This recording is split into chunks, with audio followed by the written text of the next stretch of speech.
What would you do if you saw your own death sentence written on someone else's face? That's the question Kira Daniels asks herself as she stands in the rain, watching police officers shove a terrified man into the back of a patrol car.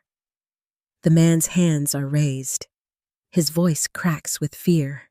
And his face is one Kira has seen before, plastered across news broadcasts and whispered about in dark corners of Seoul's underground. Yoon Ji-hwan, the Shadow Keeper, the mafia boss who controls half the city's shipping network. But this man doesn't move like a boss. He stumbles when pushed, apologizes when grabbed. His eyes hold no calculation, no threat, only confusion. "I deliver newspapers," he keeps saying. "Please, I just deliver newspapers." 3 hours earlier, Kira had been running mail routes through Itaewon, checking addresses on worn envelopes, counting down the minutes until her shift ended. She's a postal worker, has been for 2 years since moving to Seoul. The work is simple, steady, and keeps her under the radar, just the way she likes it. But nothing stays simple in this city. The crowd presses closer, phones raised, capturing every second. Kira should walk away, should finish her route, should pretend she didn't see the fear in that man's eyes. Fear she recognizes because she's worn it herself. Fear of being mistaken for someone you're not. Fear of paying for crimes you didn't commit. She steps forward instead. "That's not him!" Kira calls out. Her voice cuts through the noise. An officer turns. "Excuse me?"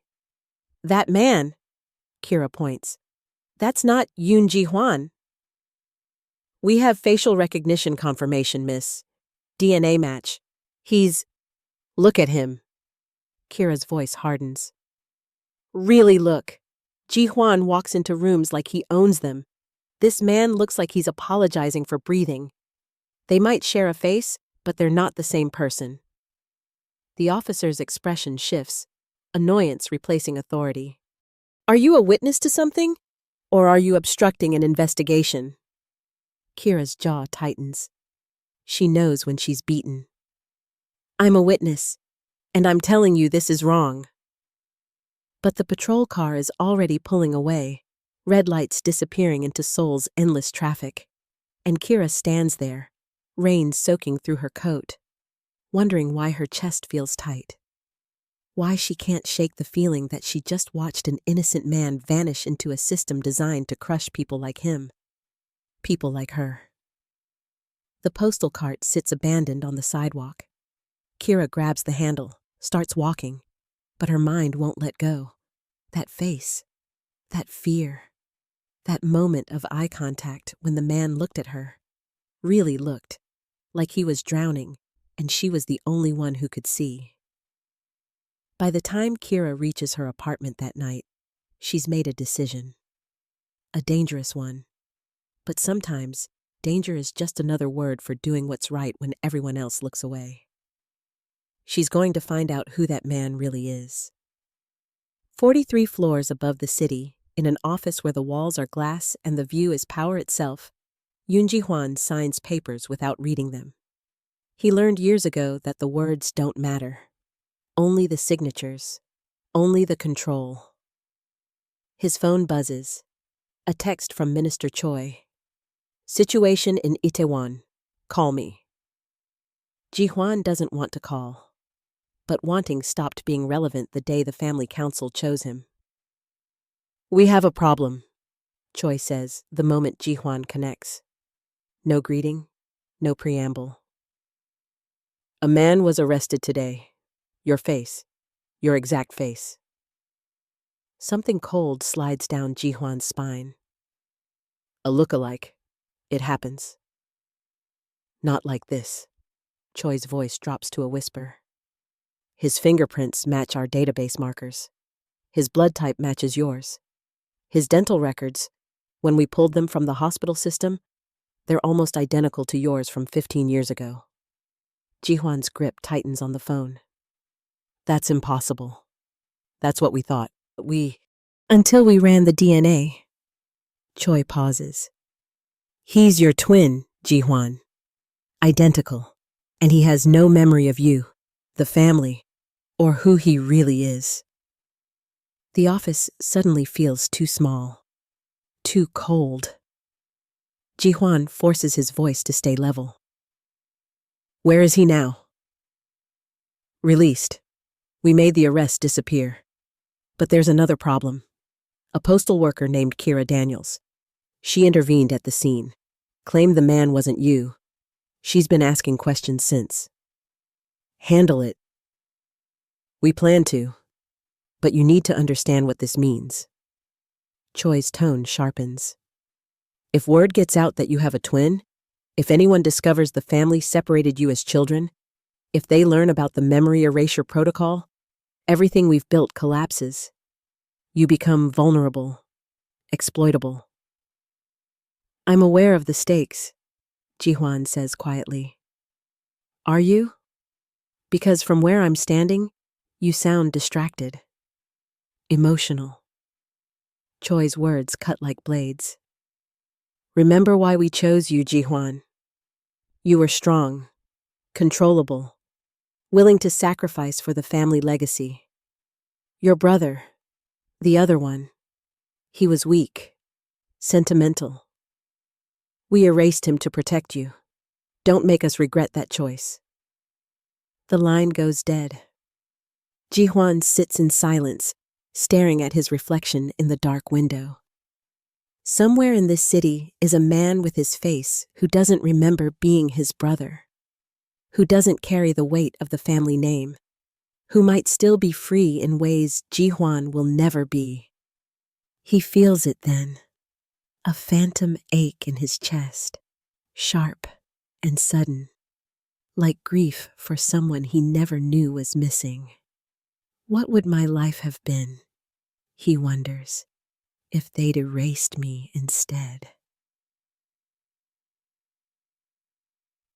Kira's apartment is small, cluttered with mail routes and instant noodle cups. Her laptop glows in the darkness as she scrolls through search results.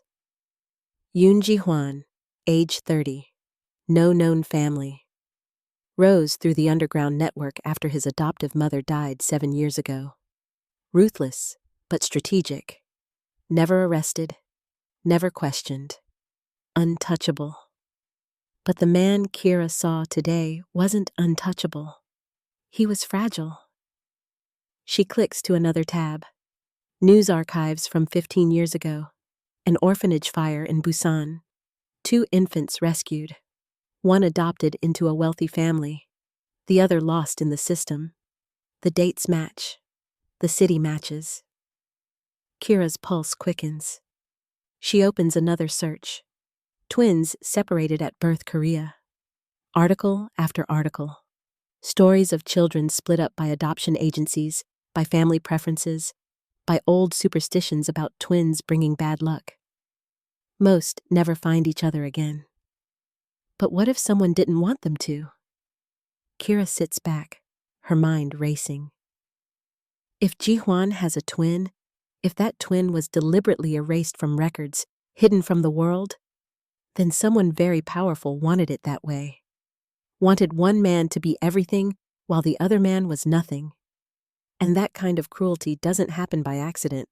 It happens by design. Kira closes the laptop, stands, paces. She should drop this, should forget what she saw, should go back to delivering mail and staying invisible.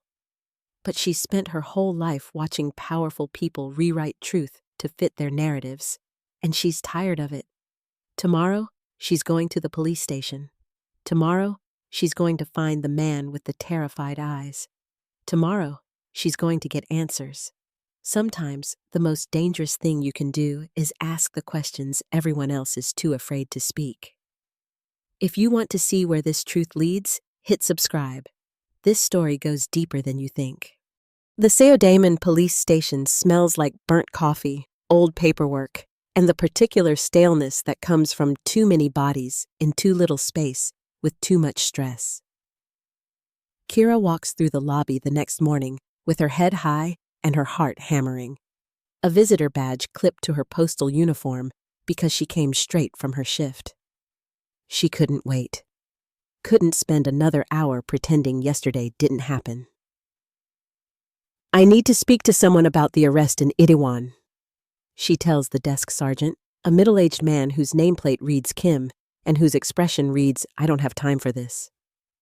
"The man taken into custody yesterday afternoon. I have information about his case." Sergeant Kim barely looks up from his computer. "That case was closed. No charges filed. Subject released." Released? He was arrested less than 24 hours ago. "Orders from above." Kim's tone makes it clear this conversation is over. "Mistaken identity. Case closed. Is there anything else?" "Yes." Kira leans forward, both hands on the desk. "I need to know where I can find him. The man who was arrested. I have information he needs to hear." "I can't release that information to civilians." "Then who can?"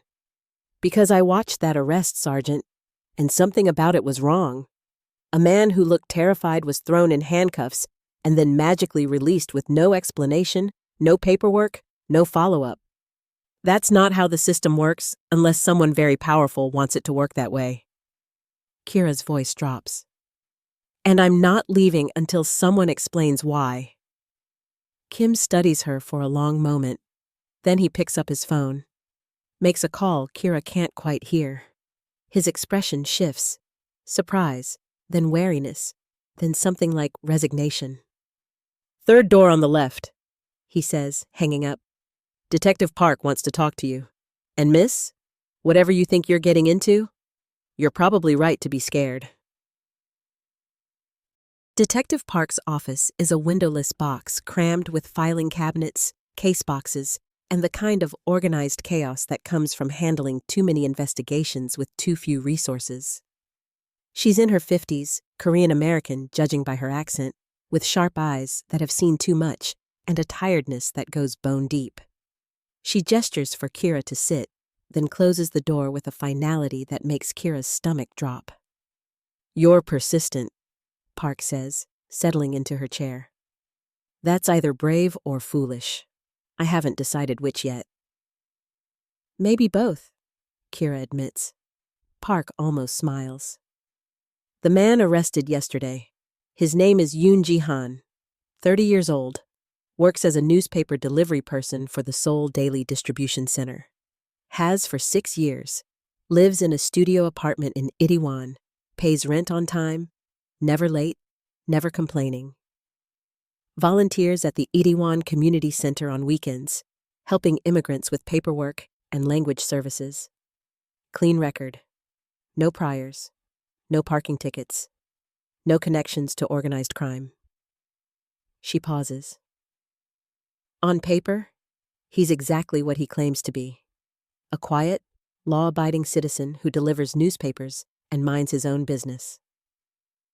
"Then why was he arrested?" "Because his face matches Yoon Ji-hwan's. Because when we ran his fingerprints, standard procedure for all arrests, they triggered red flags in our system. Because his DNA..." Park opens a file, reads from it. "His DNA shows he's Yoon Ji-hwan's identical twin, 99.7% genetic match, which should be impossible since Yoon Ji-hwan has no siblings on any official record. No family at all except a deceased adoptive mother." Kira's breath catches, even though she expected this. Hearing it confirmed makes it real. "Someone erased him. That's my working theory." Park closes the file. "But theories don't hold up in court, and powerful families don't leave evidence lying around." Within 6 hours of Jihan's arrest, I got calls from the district chief, the police commissioner, and someone claiming to represent the mayor's office. All saying the same thing. Release him. Close the case. Forget it happened. "And you're just going to do that?" "I don't have a choice." Park's voice hardens with frustration. "This is South Korea, Miss Daniels. We have laws, yes. We have procedures. But we also have families. Chaebols, old money, political dynasties that have been accumulating power for generations. And when those families say jump, everyone from police officers to prosecutors to judges asks how high. She leans forward.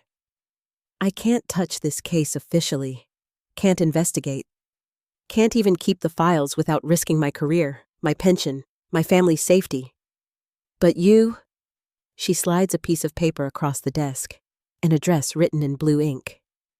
You're a civilian, a foreigner, someone who hasn't learned yet that some truths are better left buried. Kira takes the address, studies it. This is Jihan's apartment? He's been released, but he's scared, confused. He doesn't understand what's happening to him or why his life just got turned inside out. If you really want to help, if you're serious about digging into this, go talk to him. But understand what you're doing. Park's eyes bore into Kira's.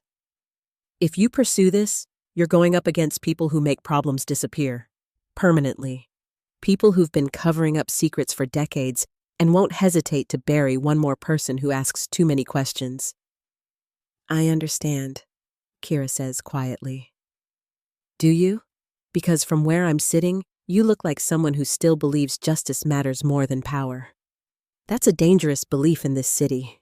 Maybe in any city. Kira stands, folds the address carefully, and tucks it into her pocket. My father spent 8 years in prison for a crime he didn't commit because the real perpetrator had connections, and my dad didn't. I watched my mother work herself to exhaustion, trying to pay for appeals that went nowhere.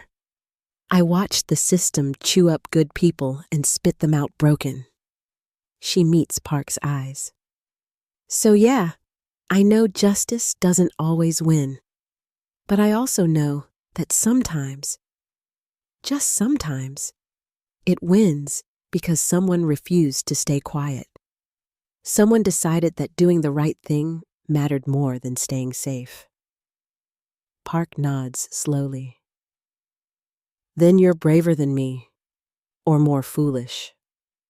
I truly haven't decided which. She stands, extends her hand.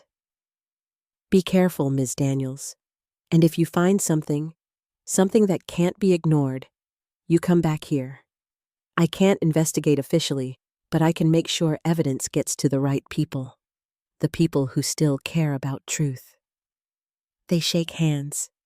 Kira leaves the station with an address burning in her pocket and a determination burning even hotter in her chest. She's going to find Jihan. She's going to tell him what she knows. And together, they're going to uncover a truth that someone very powerful tried to bury. Jihan's apartment building is old, its concrete facade stained with decades of weather and exhaust fumes. The elevator doesn't work. A handwritten sign taped to the doors says, "Repairs delayed indefinitely."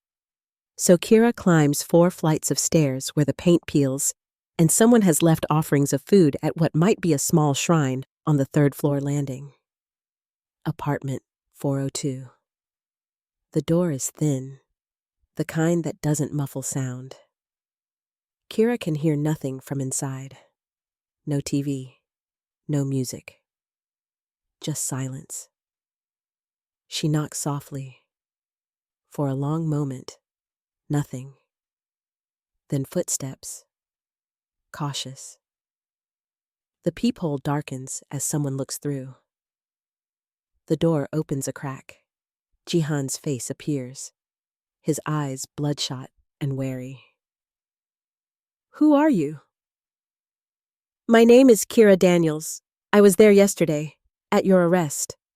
I told the police you weren't Jihan. Jihan's expression shifts, surprise, then something close to relief. He opens the door wider. You're the only one who said that. Everyone else just stared, or recorded, or looked away. His apartment is exactly what Kira expected. Sparse, clean, impersonal. A mattress on the floor, still made with military precision. A small wooden table with 2 chairs. Stacks of newspapers bundled and ready for morning delivery. A kitchenette with 1 pan, 1 pot, 1 bowl, 1 cup. No photos on the walls, no decorations, no books except phone directories and route maps. Nothing that speaks of personality or history or roots. It's the apartment of someone who's learned not to accumulate things because things can be taken away. The apartment of someone who's been invisible for so long they've forgotten how to be seen. "Can I ask you something?" Kira says gently, not sitting until invited. "How far back do you remember? Your childhood? Your family? Your earliest memory?" Jihan's face tightens. He sits on the edge of his mattress, hands clasped between his knees. "I woke up in a hospital when I was 12, maybe 13. The doctors weren't sure about my exact age. They said I'd been found unconscious near the Busan port. Said I'd suffered head trauma, possible assault, but they couldn't be sure because I had no ID, no wallet, nothing that said who I was." His voice is flat, reciting facts he's clearly repeated many times. "They said I might have amnesia, that my memories could come back, or they might not, that I should be patient." "And did they come back?" "No, nothing before waking up in that hospital. No family came looking for me. No one filed a missing person report that matched. So after 3 months, they placed me with a foster family. I aged out of the system at 18, got my delivery job, got this place." He looks around his sparse apartment. "This is my life. This is all I've ever had. Or at least, all I can remember having." Kira's throat tightens.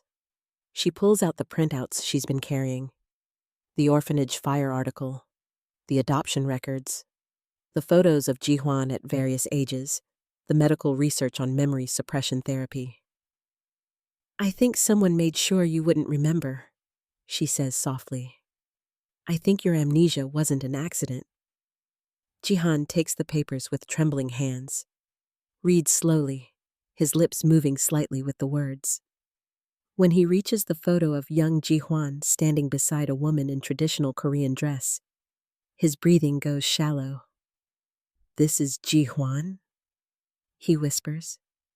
"Yes, taken when he was 8, 7 years before you woke up in that hospital with no memories." "We look exactly the same." "Because you're brothers, identical twins." Kira sits across from him, giving him space to process. "I think you were both in that orphanage fire. You were both rescued. But then someone, probably the family that adopted Ji-hwan, decided that having 2 identical sons was a problem, a complication. Maybe they believed in the old superstition about twins bringing bad luck. Or maybe they just wanted one heir they could control completely, without the risk of a twin who might challenge him or be used as leverage." Jihan's hands shake so badly the papers flutter. "So they just erased me? Made me forget? Made everyone forget I existed?" "I think so, and I think they did it through experimental therapy. There's a psychiatric facility in Busan. It closed down 8 years ago after ethical violations.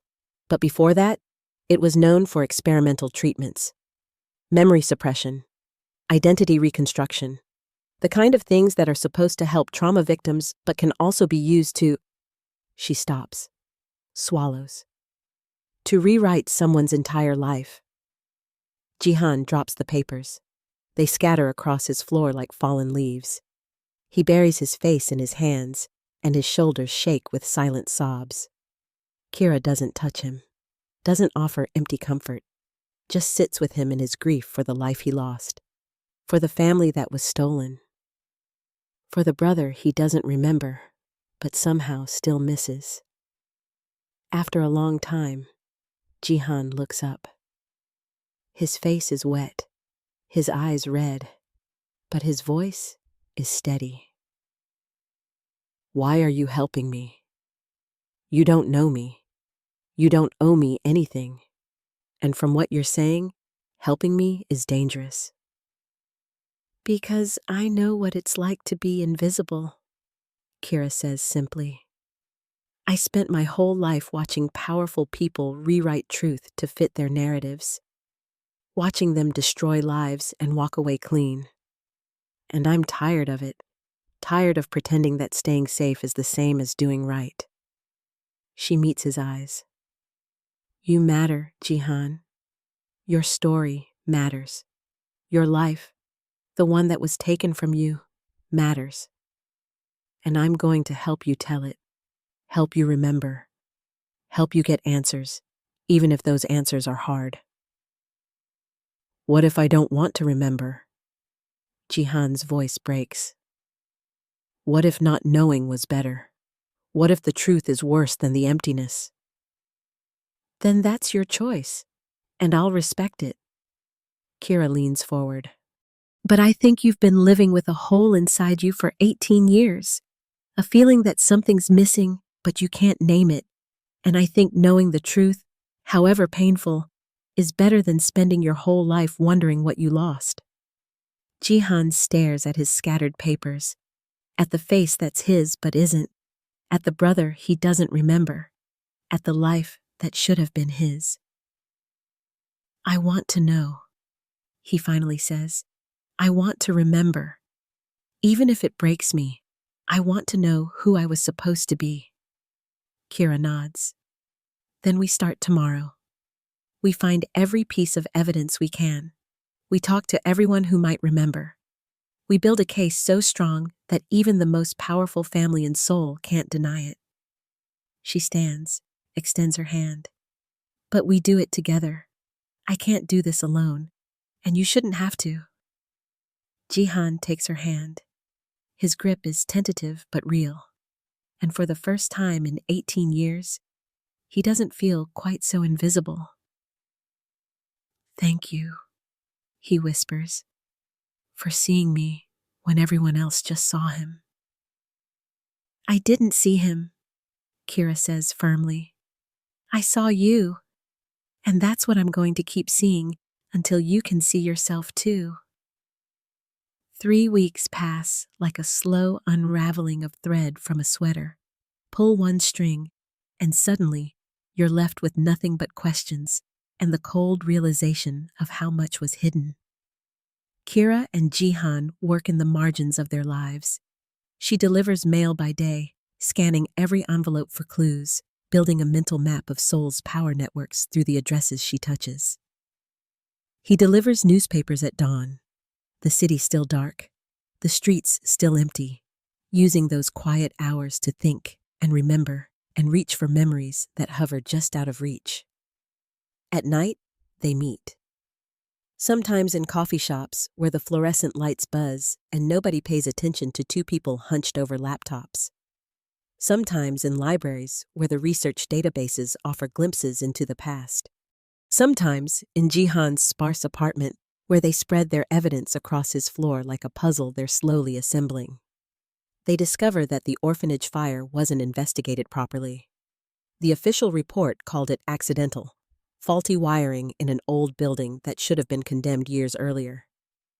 But when Kira pulls up building inspection records, using a login she shouldn't have but acquired through a contact from her paralegal days, she finds something wrong. 3 inspections in the year before the fire. All 3 passed. All 3 signed by an inspector who retired with a mysteriously large pension 6 months after the fire. They find a former social worker through a support group for people who've worked with adoption agencies. She agrees to meet them in a park, nervous, constantly looking over her shoulder. Her name is Mrs. Lee, and she's in her 70s now, her hands shaking not from age, but from fear that's never quite gone away. I remember that night, she says, her voice barely above a whisper. The night of the fire. 2 babies. Perfect, identical twins. The firefighters brought them to the hospital, and we were supposed to process them through the normal channels. Find relatives. If none existed, find suitable foster families together. She stops, swallows hard. But the next morning, a woman arrived, wealthy. You could tell from the way she walked, the way everyone in the hospital deferred to her. She had lawyers with her. And she looked at those babies, at those two tiny, identical babies, and she said, "I'll take the stronger one." Jihan's face goes pale. She chose between us? She made you both cry. Watched which one stopped crying first. That was Jihan. She said the other one, you, Jihan, was too sensitive, too weak for what she needed. Mrs. Lee's voice trembles. We tried to tell her you can't split twins like that it's traumatic, that they need each other. But she had papers, court orders. Somehow, overnight, she'd gotten emergency adoption approval for one child. And when we protested, she told us the other child would be taken care of, that we should be grateful she was taking any baby at all from such a tragedy. What happened to me then? Jihan asks. You were placed in foster care, temporarily, just until we could find you a permanent home. Mrs. Lee's eyes fill with tears. But every family we approached, every single one, they'd suddenly change their minds. They'd call back saying they couldn't take you. No explanation. Just refusal after refusal.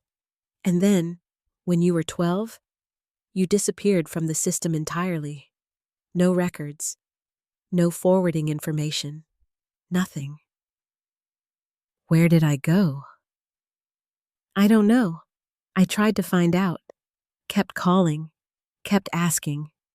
But one day, I got a visit from two men in suits who told me very clearly to stop asking questions about you. That it wasn't healthy for me to be so concerned about a child who was being taken care of by private services. They didn't threaten me directly. They didn't have to. They just mentioned my daughter's name, her school, her routine. Mrs. Lee wipes her eyes. I'm not proud of what I did next, but I stopped asking. I let you disappear, and I've carried that guilt every day since. Kira reaches across and takes the old woman's hand. You did what you could, what they let you do. That's not your fault. Isn't it? I was supposed to protect children, and I let one disappear to protect myself. You're helping now, Jihan says softly. That's what matters. You're helping me remember, helping me understand. They talk for another hour. Mrs. Lee gives them names, the hospital, the lawyers, the adoption agency that processed Jihan. She gives them dates and file numbers and apologies that can't undo 18 years, but at least acknowledge them. When she leaves, Jihan sits on the park bench staring at nothing. Kira sits beside him, close enough that their shoulders touch, giving him silent support. She chose him because he stopped crying first, Jihan finally says. My entire life was decided because I cried longer. Your life was decided by someone cruel, Kira corrects. Someone who looked at two babies and saw tools instead of children. Someone who broke you apart because keeping you together would have complicated her plans. Do you think he remembers? Jihan turns to her, his eyes desperate. Jihan, do you think he remembers me? I don't know, but I think he feels something, like you do, a missing piece he can't name. Jihan stands abruptly. I want to see him. I need to see him. To know if he feels it too.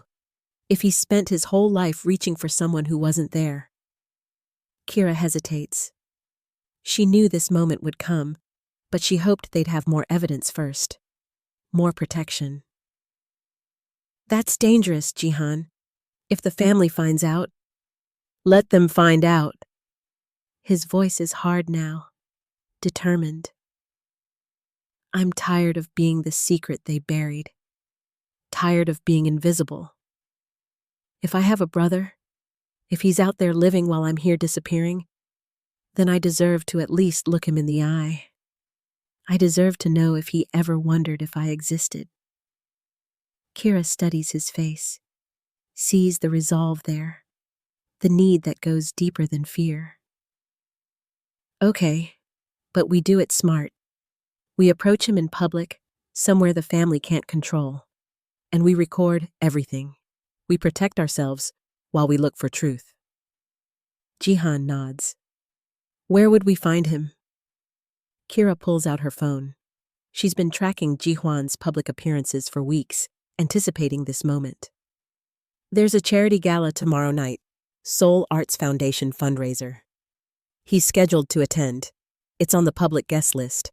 Photos, networking, all the social obligations that come with his position. How do we get in? Leave that to me. Kira allows herself a small smile. I used to forge signatures for my dad's legal documents. A couple of invitation badges shouldn't be too hard. They choose a charities gala. One of those events where Seoul's elite gather to congratulate themselves on helping people they'll never meet. Jihuan is scheduled to attend. A photo opportunity. A network obligation. Kira borrows a dress from a friend. Jihan wears a suit that doesn't quite fit. They slip in through the service entrance. Badges Kira forged from postal service templates. The ballroom is all crystal and gold. Waiters circulate with champagne. Donors smile their practiced smiles. And in the center of it all, surrounded by sycophants and council members, stands Jihuan. He looks exactly like Jihan. Same face, same height, same bone structure. But everything else is different. The way he holds himself, rigid, controlled. The way he speaks, measured, empty. The way his eyes scan the room, calculating threats, identifying weaknesses.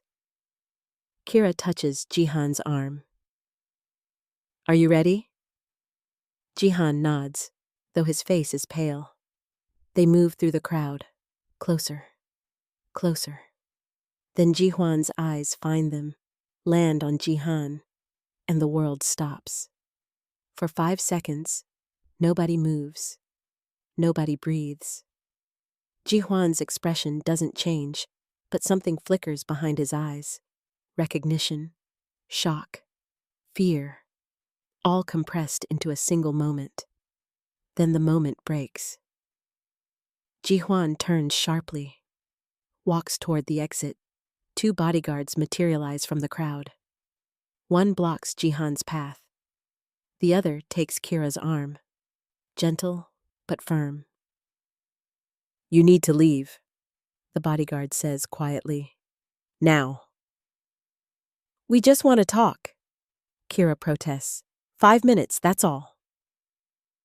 Ma'am, I'm asking politely. Don't make me ask impolitely.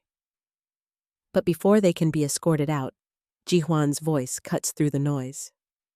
Wait. Everyone freezes. Jihuan approaches slowly, his face unreadable. When he reaches Jihan, he stops an arm's length away. Who are you? Jihuan asks. His voice is soft, dangerous. I think you know, Jihan says. His voice trembles but doesn't break. I think you've always known. Jihuan's jaw tightens. You need to leave Seoul, tonight. Take your friend and go somewhere the family can't find you. Why would I do that? Because if you don't, they'll kill you to protect me. And Jihuan stops, swallows. I can't let that happen. You can't or you won't. Jihan steps closer. Because there's a difference. One means you don't have a choice. The other means you're choosing me over them. For a moment, Jihuan's mask slips. Pain floods his face, raw, unguarded. You don't understand what you're asking. Then explain it to me. Tell me why they separated us. Tell me why you remember and I don't. Tell me. Jihan's voice cracks. Tell me if you ever wondered if I existed. Jihuan's breath hitches. Every day, every single day since I was old enough to understand what loneliness meant. The confession hangs between them. Kira feels tears prick her eyes. Around them, the gala continues, oblivious. I can help you, Jihan whispers. We can expose what they did. We can be free. Freedom isn't an option for men like me, Jihan says. But his hand lifts, almost against his will, and for a heartbeat, his fingers brush Jihan's cheek. But you still have a chance. Take it, please, before it's too late. Then he turns and walks away, his bodyguards closing ranks behind him, and Jihan stands there, frozen, feeling the ghost of his brother's touch like a brand on his skin. The fallout is immediate. The next morning, Kira's apartment door is kicked in, not by police, by men in dark suits who don't bother with badges. They tear through her research, confiscate her laptop, and leave a message scrawled on her bathroom mirror. Stop asking questions. Jihan's community center is vandalized. Hate speech sprayed on the walls, windows shattered. The director calls him, voice shaking, saying the board voted to suspend his volunteer privileges until the situation stabilizes. And everywhere they go, they're followed. Black cars with tinted windows. Men who don't try to hide, they're watching. They're trying to scare us, Kira says. They're sitting in a 24-hour diner, the only place that feels semi-safe. Make us go quiet. It's working. Jihan's voice is hollow. He hasn't slept in 2 days. Maybe Jihuan was right. Maybe we should run. Running doesn't solve anything. They'll just chase us. Or worse, they'll make us disappear and write whatever story they want. Kira reaches across the table, takes his hand. I know you're scared. I'm scared too. But we've come too far to quit now. Jihan's fingers tighten around hers. What if someone gets hurt because of this? What if you... Then we make sure it matters. Kira's voice hardens with resolve. We make sure the truth comes out. We make sure their power can't hide behind fear anymore. You sound like you've done this before. I grew up watching injustice win, Kira says quietly.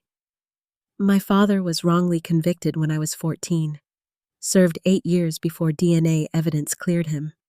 By then, he'd lost everything. His job, his health, his belief that the system worked. He died 2 months after his release. She meets Jihan's eyes.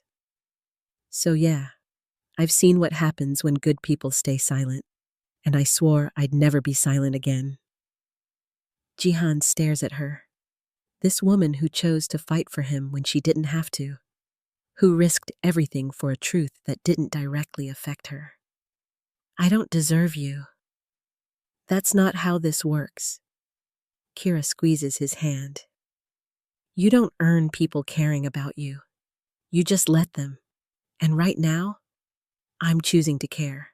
So let me. Before Jihan can respond, his phone buzzes.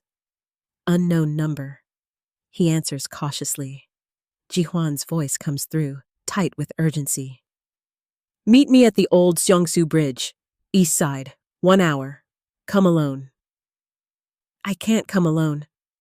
Then don't come at all. But if you want to live through the night, you'll listen to what I have to say. The line goes dead. Kira and Jihan exchange glances. It could be a trap, she says. Or it could be him trying to help. Jihan stands. Either way, I have to go.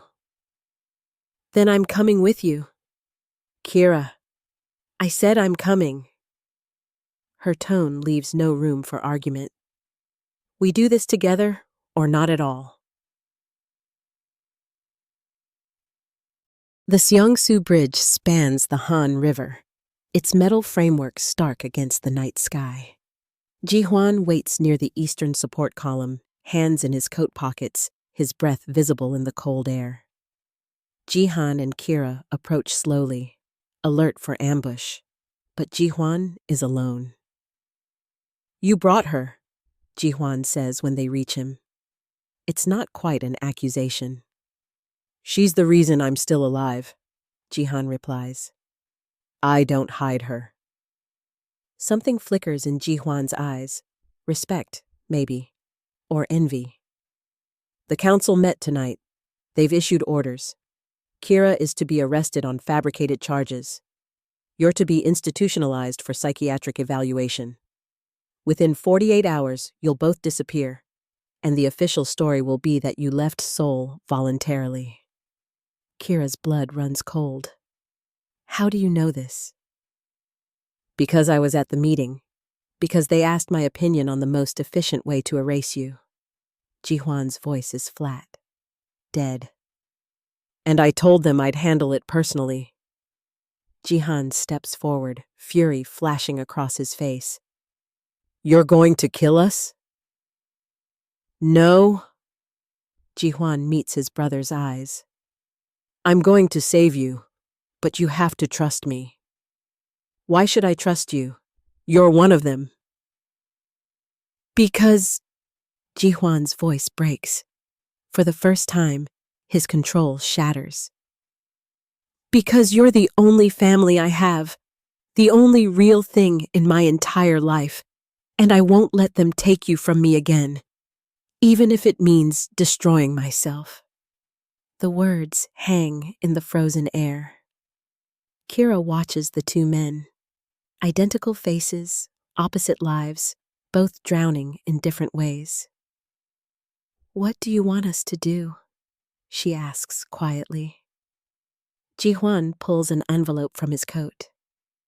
Inside is everything: financial records, names of council members involved in criminal activities, proof of the memory erasure, witness statements I've collected over years, evidence that will bring down the entire network. Ji-han takes the envelope with shaking hands. "Why now? You've had this for years." "Why give it to us now?" "Because before, I didn't have a reason to burn it all down." Ji-hwan's smile is bitter. "But then I saw you. Saw the life you built. Saw someone who actually cares about you." He glances at Kira. "And I realized I've been protecting the wrong thing. I've been trying to save a system that was never worth saving, when I should have been trying to save us." "Come with us," Ji-han urges. "Take this evidence to the authorities yourself. We'll face them together." "I can't." Ji-hwan shakes his head. "I've done too much, hurt too many people. The only way you survive is if I stay visible. Keep the council's attention on me while you move the pieces into place." "That's suicide." "No, it's a choice. Maybe the first real choice I've ever made." Ji-hwan steps back. "You have 72 hours before the council realizes I gave you that instead of eliminating you. Use them wisely. Get that information to someone trustworthy. A journalist, a prosecutor, someone who can't be bought." "Ji-hwan!" Ji-han's voice cracks. "Don't." Ji-hwan holds up a hand. "Don't make this harder. Just—" He pauses. "Just live, Ji-han. Live the life I couldn't. Be good. Be free. Be everything they tried to erase." He turns to leave, but Ji-han catches his arm. "Wait. Tell me one thing. One memory. Something real about us. Before." Ji-hwan closes his eyes. When he speaks, his voice is barely a whisper. "You used to hold my hand when we slept, even as babies. The nannies tried to separate our cribs, but you'd cry until they put us back together. And when you held my hand, I felt safe. Like nothing could hurt us as long as we were connected. He opens his eyes, and they're wet with tears. That's my earliest memory, and I've carried it every day since they took you away. Jihan pulls his brother into a fierce hug. Jihuan stiffens, then collapses into it, his arms wrapping around Jihan like he's drowning, and his twin is the only solid thing left. They stand there for a long moment, two halves of a whole, finally reunited, already saying goodbye. When they pull apart, Jihuan touches Jihan's face gently. Be happy. That's all I want. Then he walks away into the darkness, and Jihan watches him go, the envelope clutched in his hands, Kira's arm around his shoulders, both of them knowing everything just changed. Jihuan returns to his penthouse, knowing his time is limited. He pours himself a drink he won't finish, stands at the window watching the city lights. His phone rings. Minister Choi. It's done? Choi asks. It's done, Jihuan lies. They won't be a problem anymore. Good. The council wants confirmation. Photos. Something concrete. You'll have it by morning. Jihuan disconnects. Then he makes a different call. To a journalist he's kept on retainer for years. A woman named Park Sun-hee, who's built a career exposing corruption that everyone else ignores. I have a story for you, Jihuan says. The biggest one you'll ever write. But it has to run immediately. Tomorrow morning. Front page. Every detail. What kind of story? Sun-hee's voice is wary. The kind that ends me, and takes down half of Seoul's power structure with it. The next morning, Jihuan walks into the council meeting, knowing exactly what's coming. The conference room is full. 7 members, all gray-haired, all furious. Minister Choi stands at the head of the table, a newspaper spread before him. The headline reads, Shadowkeeper confesses, decades of corruption, kidnapping, murder in Seoul's elite circles. And beside it, a photo of Jihuan, looking directly at the camera, his expression calm, accepting. You did this, Choi says. His voice is quiet, terrifying. I did, Jihuan confirms. Why? Because someone had to. Jihuan sits, unbothered by the rage swirling around him. Because this system is rotten. Because we've hurt too many people. Because I'm tired of pretending we're anything other than criminals in expensive suits. You've destroyed us, another council member hisses. The prosecutors are already issuing warrants. The police are surrounding the building. Everything we built, everything you built on blood and lies, Jihuan interrupts. I'm not sorry. I'm relieved. Choi slams his hand on the table. You think this is noble? You think sacrificing yourself makes you a hero? You're a traitor, and traitors die. Then kill me. Jihuan spreads his arms. But it won't change anything. The truth is already out. My brother and Kira Daniels are already safe, and by tomorrow, the world will know everything you did. Everything we all did. For a moment, Choi just stares. Then he laughs. A cold, broken sound. You did this for him. For that weak copy of yourself. For a brother you barely remember. He's not weak. Jihuan's voice hardens.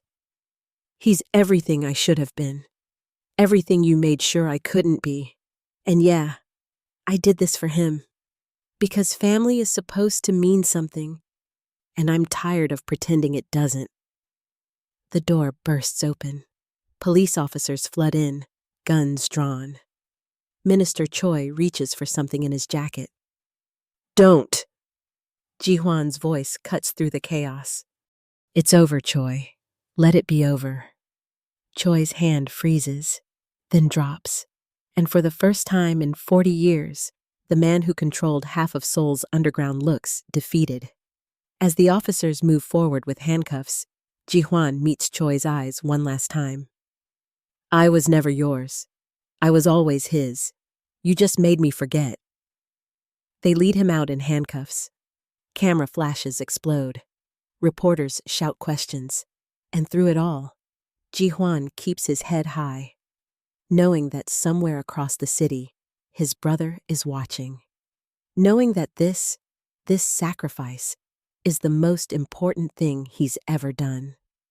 The trial becomes the biggest news story in South Korea, not just because of the mafia connections, not just because of the political corruption, but because of the twins.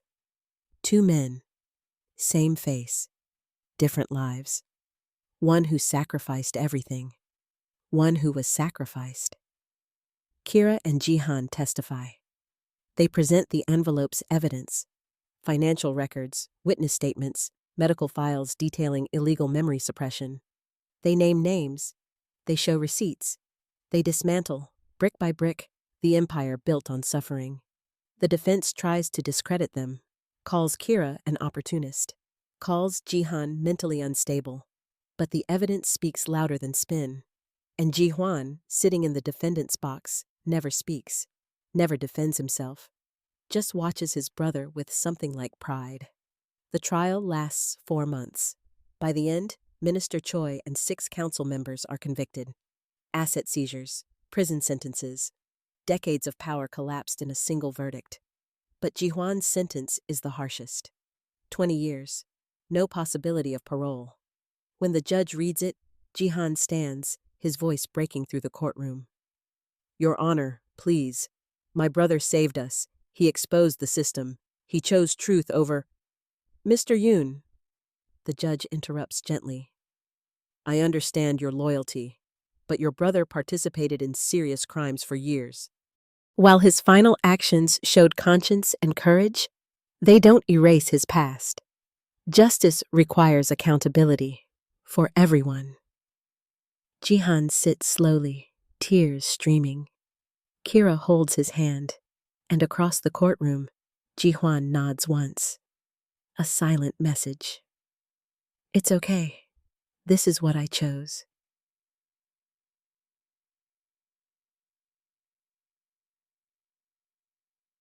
Six months pass. The dust settles. Seoul moves on, the way cities do. Kira and Ji-han visit Ji-hwan every week. At first, the visits are painful, full of awkward silences and things neither knows how to say. But slowly, they build something new. Not the childhood they lost. Something different. Something earned. I started remembering more, Ji-han says during one visit. The visitation room is gray and cold, but Ji-hwan's expression warms. Little things, a lullaby, the smell of jasmine, your laugh. You remember my laugh? Ji-hwan's voice cracks. It was the first thing I remembered. Even before I knew it was yours, I knew it mattered. Ji-han leans forward. I think part of me always knew you existed. I just didn't have words for it. Ji-hwan wipes his eyes quickly. Tell me about your life. The real parts. What makes you happy? So Ji-han does. He talks about delivering newspapers in the early morning when Seoul is quiet. About the community center kids who draw him pictures. About Kira teaching him to make coffee, to fold paper cranes, to believe he deserves good things. And Ji-hwan listens like it's the most important story in the world, because to him, it is. We're opening a cafe, Ji-han says near the end of the visit. Kira and I, in Itaewon.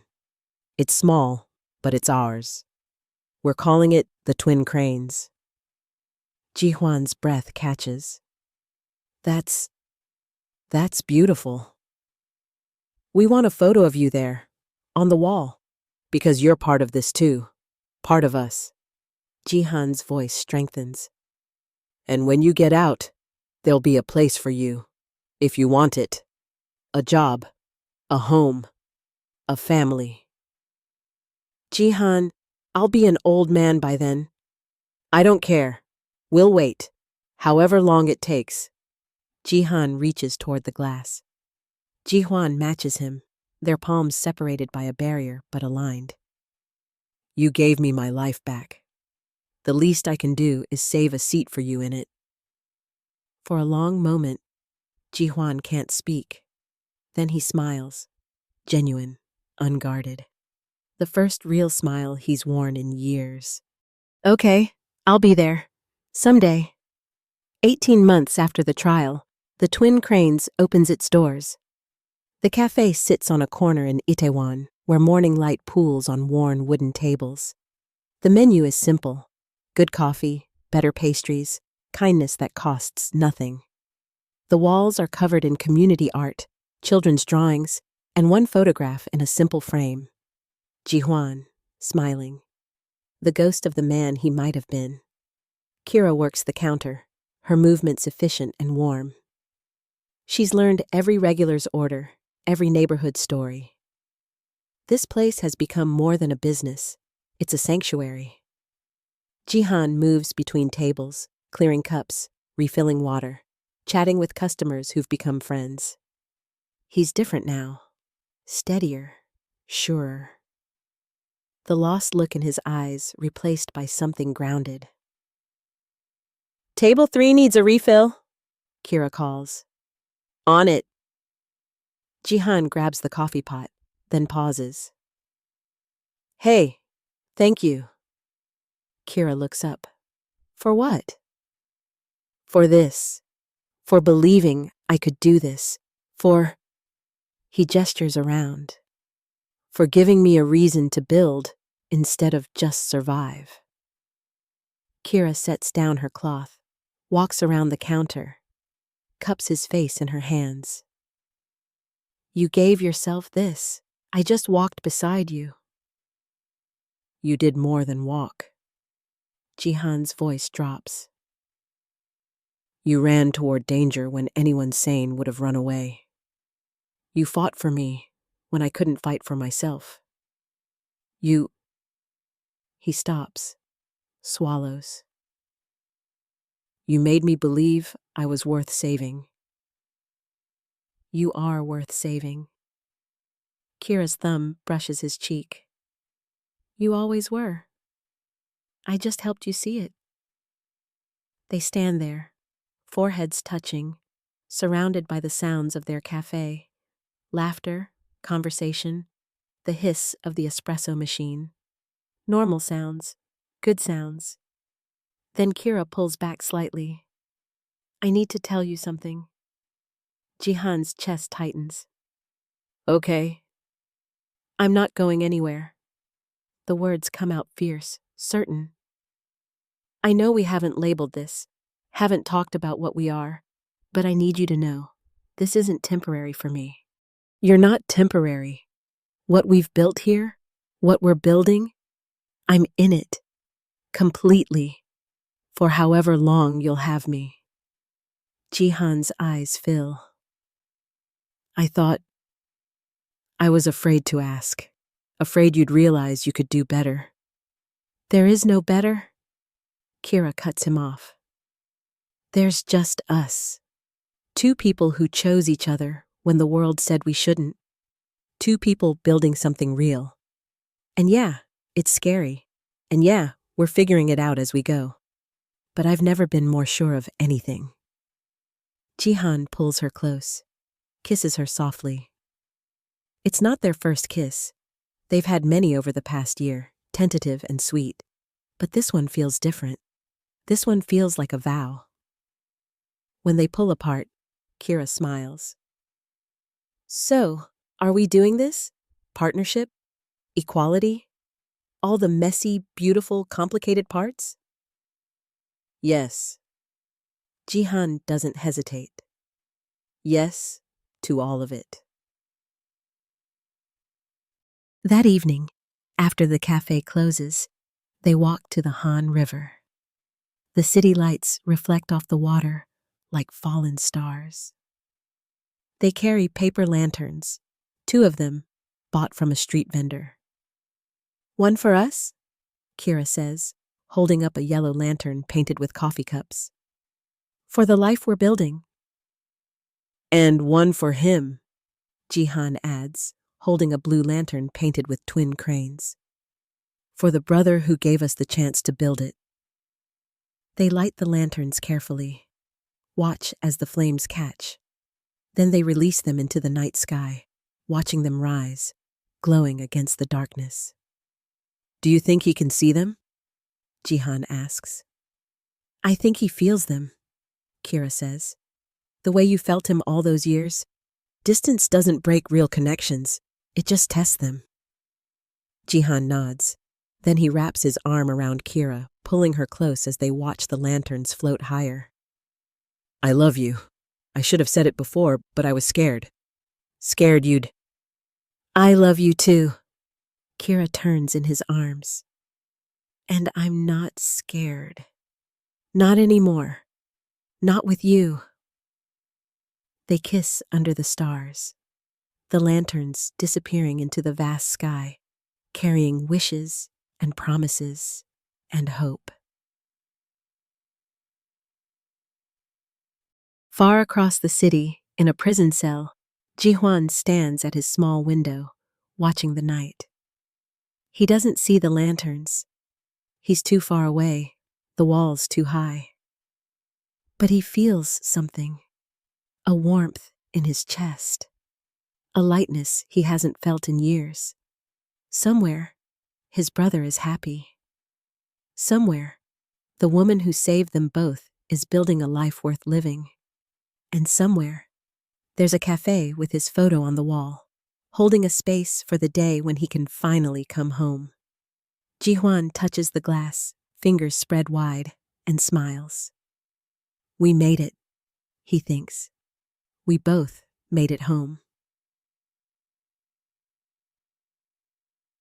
Some stories don't end with perfect justice. Some end with justice that's messy and complicated and costs more than you want to pay. But those stories, the ones where people choose each other over systems, where they choose truth over comfort, where they choose love over fear, those are the ones that matter. Jihuan, Jihan, and Kira's story is about twins separated by cruelty and reunited by courage. But it's also about something bigger. It's about the families we find when the ones we're given fail us. It's about the people who see us, really see us, when everyone else is looking through us. It's a story about sacrifice, sure. But more than that, it's a story about what comes after sacrifice. The rebuilding, the healing, the slow, hard work of turning pain into purpose. Jihuan gave up his freedom so his brother could be free. That's inspirational, yes. But what's more inspirational is what Jihan and Kira did with that freedom. They didn't waste it. They didn't hide. They built something beautiful and honest. A cafe where everyone is welcome, where stories are shared over coffee, where the message written in every cup is simple. You matter, you belong, you're seen. That's the motivational truth at the heart of this story. Not that love conquers all, or that justice always wins, or that romance solves everything, but that people, ordinary people facing extraordinary circumstances, can choose kindness when cruelty would be easier, can choose connection when isolation would be safer, can choose to believe in each other when belief is the hardest thing in the world. Thank you for walking this journey with us.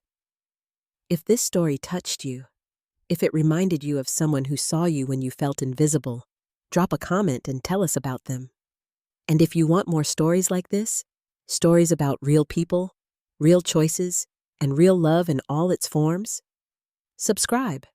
We're here every night with new stories that celebrate courage, dignity, and the power of choosing each other. Until next time, choose truth over silence, choose people over systems, and choose love in whatever form it takes every single day. Good night.